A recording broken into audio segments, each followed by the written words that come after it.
As aparências enganam. Eric Miller e sua esposa Jessica viviam uma vida pacata em uma pequena cidade nos Estados Unidos. Eles tinham uma filha de 4 anos, Emma. Quando Eric foi transferido para o Brasil, mais especificamente para a metrópole de São Paulo, eles encontraram um grupo de garotas que desafiava todas as suas expectativas. Eram jovens com maquiagem pesada, roupas ousadas e atitude barulhenta, o tipo de grupo que eles evitariam a todo custo nos Estados Unidos.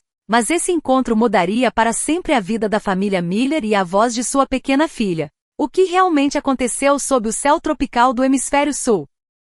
O peso do silêncio. Emma, aos 4 anos, era uma criança de expressões vivas, dona de um sorriso capaz de iluminar qualquer ambiente. No entanto, ela carregava um fardo invisível e pesado.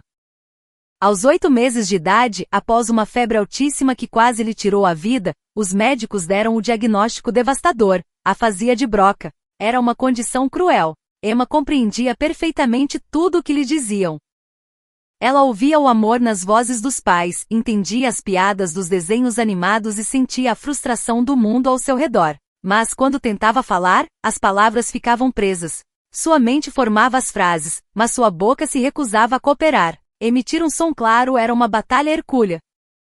A recuperação varia, disseram os especialistas americanos, com aquele tom clínico e distante. A reabilitação precoce é a chave, mas não há garantias. Alguns recuperam a fala completa, outros carregam sequelas para sempre. Os pais de Emma lutaram. Fizeram de tudo. Terapia fonoaudiológica intensiva, os melhores hospitais dos Estados Unidos, as tecnologias mais avançadas. Mas o progresso era lento, quase imperceptível. Quando Emma entrou no jardim de infância local, o pesadelo social começou. No início, as outras crianças eram apenas curiosas. Por que ela não fala? Perguntavam.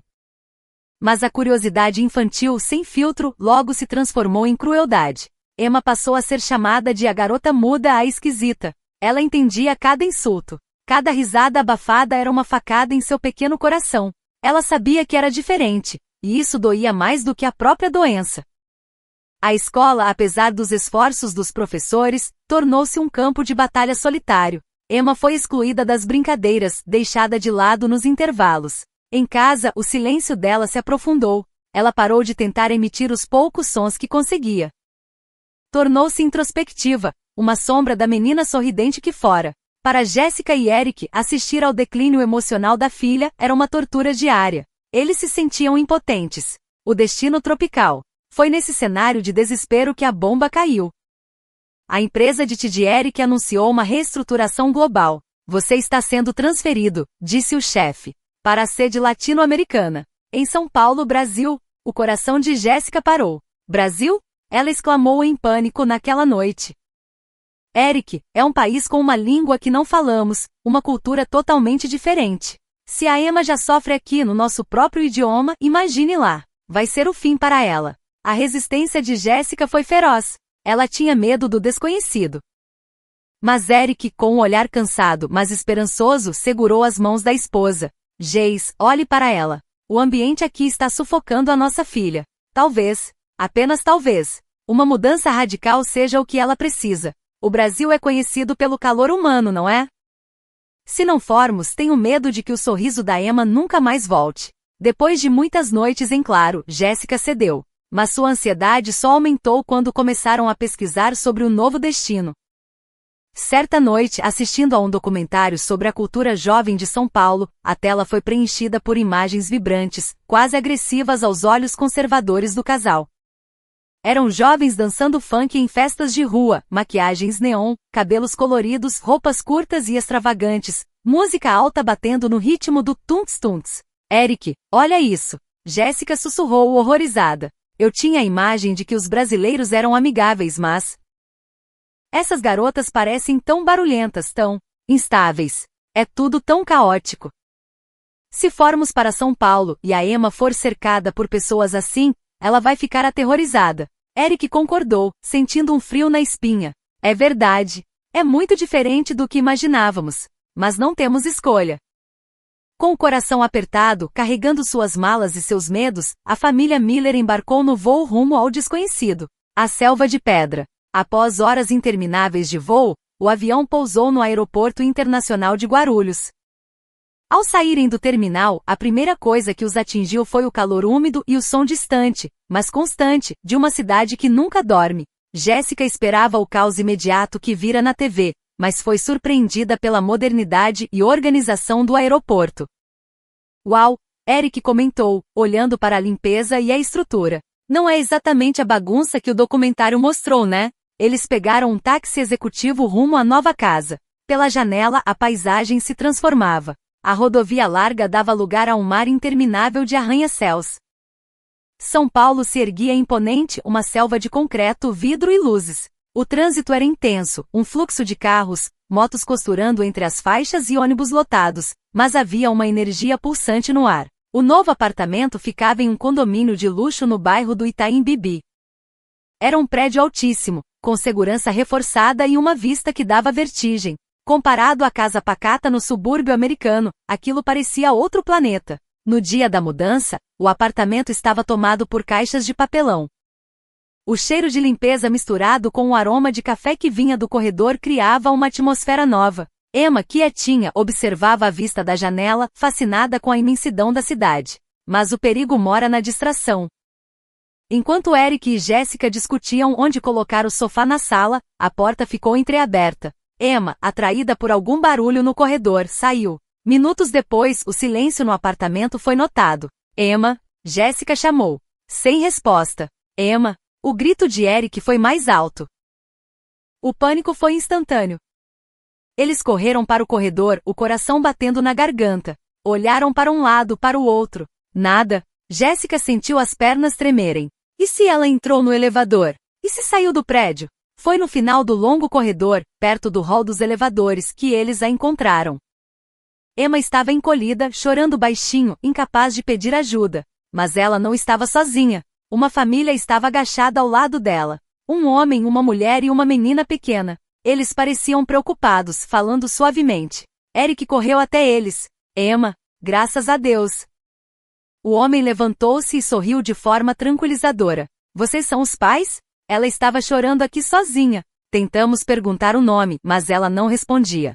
Era Lindsay Wei, um vizinho do mesmo andar. Ele estava com sua esposa, Shen Yajuan, e a filha pequena, Lin Xiaolui.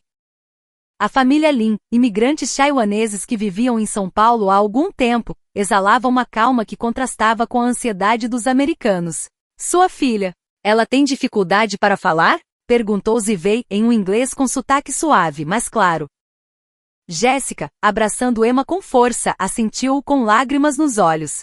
Sim, ela tem afasia. Muito obrigada por cuidarem dela. A pequena Xiaolui, percebendo o medo de Emma, estendeu seu próprio bicho de pelúcia. Não chora, tá tudo bem, disse a menina, misturando português e gestos. Emma não entendia as palavras, mas entendia o carinho. O choro cessou. Se precisarem de algo, somos vizinhos de porta, disse Zivei com um sorriso caloroso. Mudar para um país novo é difícil. Quando estiverem instalados, venham jantar conosco. Adoraríamos recebê-los. O preconceito de Jéssica de que estrangeiros em uma cidade grande seriam frios começou a derreter ali mesmo, no corredor daquele prédio em São Paulo. O jantar da amizade. Dias depois, os Miller aceitaram o convite. Estavam nervosos. Como seria a etiqueta? O que deveriam fazer? Ao entrarem no apartamento dos Lin, foram recebidos com uma informalidade tipicamente brasileira misturada à hospitalidade asiática. Entrem, fiquem à vontade, disse Yajuan. A mesa era um banquete de fusão cultural. Havia pratos tradicionais taiwaneses, mas também pão de queijo quentinho, coxinha e uma salada tropical de frutas. Preparamos algumas coisas que achamos que vocês gostariam, para se sentirem em casa, disse Zivei, servindo um suco de maracujá. Eric e Jéssica ficaram tocados. Nós somos estrangeiros aqui, mal nos conhecemos e vocês são tão gentis, disse Jéssica, emocionada. Nós sabemos como é, respondeu Zivei. Quando chegamos ao Brasil também não falávamos português. Foi difícil, mas aqui as pessoas ajudam. Vocês vão ver. O brasileiro tem um coração grande. Enquanto os adultos conversavam, a mágica acontecia no tapete da sala. Xiaolui pegou um caderno de desenho e gizes de cera. Vamos desenhar? Ela disse para Emma devagar. Emma tentou emitir um som, mas falhou. Apenas abriu a boca frustrada. Xiaolui não se importou. Sorriu e colocou o giz na mão de Emma. Tá tudo bem. Desenha comigo. Pela primeira vez em meses, Emma segurou o giz e começou a traçar linhas coloridas. Jéssica observou a cena e começou a chorar silenciosamente. Sua filha estava sendo aceita. Sem palavras, apenas com gestos e sorrisos. Ao se despedirem, Emma segurava firme o desenho que fizera com Xiaolui. Ela olhou para os pais e com muito esforço sussurrou algo inaudível, mas seus olhos brilhavam. Ela sentia que tinha feito uma amiga. O dia no parque de diversões. 6 semanas se passaram. A família Miller estava começando a se adaptar ao ritmo frenético de São Paulo. Os Lin convidaram a família para um passeio de sábado, iriam ao Hopi Hari, ou talvez um grande parque temático fictício nos arredores de Campinas, um lugar famoso pela diversão. Eric e Jéssica hesitaram, multidões eram arriscadas, mas decidiram ir, precisavam viver. O parque estava lotado. O sol brasileiro castigava, o cheiro de protetor solar e pipoca doce estava no ar. A música alta tocava em todos os cantos. Emma, no entanto, parecia encantada. As estátuas gigantes, as cores vibrantes, a energia das pessoas. Durante a parada musical, com personagens dançando, Emma fez algo surpreendente. Ela começou a balançar o corpo no ritmo da música. Ela tentou cantarolar. Jéssica apertou a mão de Eric. Ela está tentando cantar, Eric. Ela está feliz. Eles foram no carrossel, nas xícaras malucas. Emma ria. Um riso rouco, mas genuíno. A tensão de meses nos Estados Unidos parecia evaporar sob o sol de São Paulo. Mas a felicidade é frágil. No final da tarde, a exaustão bateu. Eles entraram em uma loja de souvenirs lotada para comprar uma lembrança. Jéssica se virou por um segundo para olhar uma arara de camisetas coloridas. Quando se virou de volta, o chão sumiu de seus pés. Emma, o lugar onde a menina estava segundos atrás estava vazio. Eric, a Emma sumiu. O pânico que se seguiu foi visceral. Diferente dos Estados Unidos, aqui o medo vinha carregado das histórias que ouviram sobre sequestros e violência urbana. Emma. Jéssica gritava, empurrando turistas, derrubando chaveiros. Os Lin ajudavam, correndo para os seguranças. Bloqueiem as saídas. Uma criança muda se perdeu. Gritava Zivei em português. Eric sentia o suor frio escorrer pelas costas. Ela não pode gritar. Ela não pode dizer o nome dela. Se alguém levá-la. Acabou. O tempo se arrastava. Cada segundo era uma hora. A multidão parecia um monstro que engolira sua filha.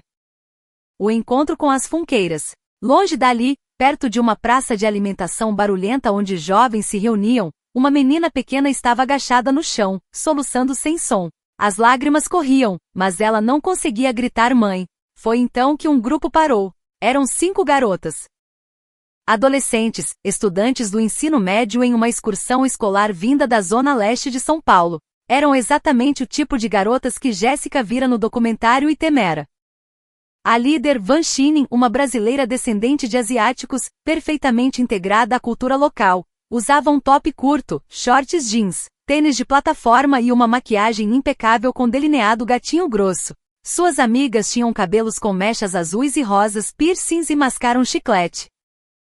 Ei, Sil, qual foi, baixinha? Disse Chinen, agachando-se. A linguagem corporal era cheia de gingado, mas os olhos eram de preocupação. Emma olhou para elas, aterrorizada. Eram coloridas, barulhentas e estranhas. Chinen percebeu que a menina não falava. Gente, ela não tá falando. Acho que ela é gringa ou tem algum problema. Disse uma das amigas, Lígia. Tadinha, tá perdida. Disse outra, Zhang Yushen, também descendente parte da diversidade de SP. Chinen pegou o celular, abriu o Google Tradutor, digitou, papai? Mamãe? Mostrou a tela para Emma. Emma tocou na tela e apontou para longe, chorando mais forte. Nesse momento, a professora responsável pela excursão apareceu, suada e estressada. Meninas, o que vocês estão fazendo aí? O ônibus vai sair. Vamos logo, já estamos atrasadas. Professora, calma aí. Essa menina tá perdida. Retrucou Chinen sem sair do lado de Emma. Deixem ela com segurança, vamos. Não é problema nosso. A professora, cansada de lidar com adolescentes o dia todo, foi ríspida. Chinen se levantou e encarou a professora. A garota com cara de problema, que ouvia funk alto no fundo do ônibus, cruzou os braços. Não, professora. A gente não vai deixar ela aqui sozinha. Ela não consegue falar. Se a gente deixar ela, quem vai ajudar? Eu só saio daqui quando a mãe dela aparecer. Pode dar advertência, tô nem aí. As outras amigas fizeram uma barreira ao redor de Emma, protegendo-a da multidão. Shining acariciou o ombro da menina. Fica sussa, princesa. A gente vai achar sua mãe. Foi essa cena que Eric e Jessica viram quando dobraram a esquina correndo desesperados. Um grupo de adolescentes com visual agressivo cercando sua filha. O primeiro instinto de Eric foi de defesa, mas então ele viu Emma segurando a mão de Shining. Emma correu para os braços da mãe. O choro explodiu, agora com som, um uivo de alívio. Eric caiu de joelhos, abraçando as duas. Quando recuperou fôlego, olhou para as garotas. Vocês a encontraram? Shining sorriu, estourando uma bola de chiclete. Ela estava chorando ali. A gente usou o tradutor. Ela não fala, né? Shining disse e Zivei, que chegará logo atrás, traduziu rapidamente para o inglês. Eric e Jessica olharam para aquelas meninas. A maquiagem pesada, as roupas curtas, a atitude desafiadora. Eram as lamentáveis do documentário. Eram as pessoas que eles julgavam. E ali estavam elas, tendo enfrentado a própria professora para proteger uma criança desconhecida. A vergonha inundou o coração de Jessica. Obrigada. Oh meu Deus, obrigada, chorou Jessica. Imagina, tia. Criança perdida a gente não larga. É nós. Disse Shining, fazendo um sinal de paz e amor com os dedos. A professora, agora envergonhada, chamou as meninas novamente. Tá. Vocês fizeram o certo. Agora vamos. Shining olhou para Emma uma última vez. Tchau, boneca. Se cuida. Emma, ainda soluçando, emitiu um som. E apertou a mão de Shining. Foi um momento breve, mas a conexão foi elétrica. A lição do shopping center. Semanas se passaram desde o incidente. Emma continuava a terapia em uma clínica brasileira, onde as fonoaudiólogas eram incrivelmente carinhosas, usando música e ritmo para estimular a fala. Jéssica sempre dizia a Emma, um dia, você vai poder dizer obrigada para aquelas meninas, filha. A oportunidade veio de forma inesperada. Os Lin convidaram os Miller para um evento em um grande shopping de luxo, o Shopping Cidade Jardim. Haveria uma apresentação de dança de escolas da região. Quando chegaram ao átrio central, a música começou. Batidas fortes, uma mistura de pop e funk melody. E lá estavam elas. No palco. Van Shining, Lígia, Yushin e o resto do grupo. Elas dançavam com uma energia contagiante, movimentos precisos, cheios de vida e atitude. A plateia aplaudia. Emma reconheceu na hora. Seus olhos se arregalaram. Ela puxou a mão da mãe e apontou. Jéssica engasgou. São elas, Eric. Quando a música acabou, as meninas agradeceram os aplausos. Eric, tomado por uma determinação súbita, pegou Emma no colo e se aproximou da beira do palco. Shining, suada e ofegante, olhou para baixo e reconheceu a boneca. Meu irmão, olha quem tá aí! Ela gritou, sorrindo e acenando. As meninas desceram do palco correndo, quebrando o protocolo, e cercaram a família. Oi, sumida! Disse Yushin. Jéssica, com os olhos marejados, segurou a mão de Shining. Eu queria agradecer. Naquele dia, vocês salvaram nossa vida. Eu julguei vocês pela aparência, e eu estava tão errada. Vocês são anjos. Zivei traduzia, emocionado. Shining ficou vermelha, sem jeito com o elogio formal. Que isso, dona? Relaxa. A gente só fez o que qualquer um faria. Foi então que Emma puxou a blusa de Shining. O átrio do shopping parecia ter ficado em silêncio. Emma olhou nos olhos da garota que a salvou. Ela respirou fundo, concentrando toda a sua força, toda a sua vontade. Sua boca tremeu. As cordas vocais vibraram. E no esforço supremo, o som saiu. Rouco, arrastado, mas inconfundível. Obri. Dá. O tempo parou. Shining levou as mãos à boca, os olhos enchendo de lágrimas instantaneamente. Caraca, você falou! Gritou ela, a voz embargada. Gente, ela falou. As amigas começaram a aplaudir e chorar. As pessoas em volta, vendo a cena, também se emocionaram. Eric e Jessica choravam abertamente. Emma sorriu. Um sorriso cansado, mas vitorioso. O novo ritmo. Aquele obrigada foi o começo de tudo. Emma ainda tinha um longo caminho pela frente. A afasia não desapareceu magicamente. Mas algo mudou dentro dela. A confiança que ela ganhou ao ser aceita e ajudada por estranhos em uma terra estrangeira desbloqueou sua vontade de se comunicar. Ela começou a usar mais gestos, a tentar mais palavras. A terapia em São Paulo, cheia de calor humano, funcionava melhor do que a frieza técnica dos Estados Unidos. Eric e Jéssica aprenderam a maior lição de suas vidas. O Brasil, com todo o seu caos, barulho e contrastes, lhes deram o que a ordem e o silêncio de sua cidade natal não conseguiram: conexão. Eles perceberam que a atitude das garotas, aquele jeito expansivo e barulhento, era na verdade uma forma de amor à vida. Que por trás da maquiagem pesada e das roupas de funk batiam corações de ouro puro. Certa noite, olhando a vista iluminada de São Paulo da varanda, Eric abraçou Jéssica. Você estava certa sobre o caos, disse ele. E você estava certo sobre o sorriso dela, respondeu Jéssica, observando Emma desenhar na sala, cantarolando baixinho uma melodia que ouvirá no rádio. No Brasil, a família Miller encontrou sua voz. E Emma, a menina que vivia no silêncio, finalmente encontrou seu ritmo.